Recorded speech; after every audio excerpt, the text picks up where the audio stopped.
ഇതിന്റെ കാശ് എനിക്ക് കൊടുക്കാൻ പറ്റില്ല എന്തായാലും, വരുന്നതിന്റെ കാശ്. അപ്പൊ പിന്നെ ലോ ബഡ്ജറ്റിൽ ചെയ്യണം. ഈ നാടകത്തിന് വേണ്ടി ഭയങ്കര സെറ്റുകൾ അങ്ങനെ ഇട്ട് അതിന്റെ ഒരു ആവശ്യം ഉണ്ടെന്ന് എനിക്ക് തോന്നിയില്ല.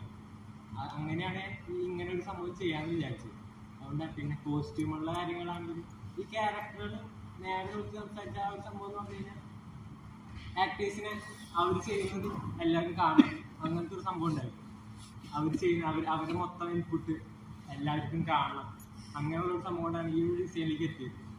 ഈ ഒരു സംഭവം കുറച്ചുകൂടി വർക്ക് ചെയ്തെടുക്കേണ്ടതാണ്, അത് മനസ്സിലാക്കാവുന്നതാണ്. ആ ഒരു കുറവുണ്ട്, കുറച്ചുകൂടി ആക്ടേഴ്സിനെ നന്നായി വർക്ക് ചെയ്തെടുക്കേണ്ടതാണ്. പക്ഷെ ഞാൻ വിചാരിച്ചതിനേക്കാളും നല്ല രീതിയിലുള്ള പെർഫോമൻസ് കിട്ടിയിട്ടുണ്ട്. ഇപ്പോൾ എല്ലാവർക്കാണെങ്കിലും ഭയങ്കര എനർജി, ഞങ്ങൾ പ്രാക്ടീസ് ചെയ്യുമ്പോൾ ഉണ്ടാവുന്നതിനേക്കാളും കൂടുതൽ എനർജി കിട്ടിയിട്ടുണ്ട്. പിന്നെ കോസ്റ്റ്യൂമുകൾ അതാണ് ചേഞ്ച് ചെയ്യാണ്ടിരുന്നത്. ഈ കോസ്റ്റ്യൂമുകൾ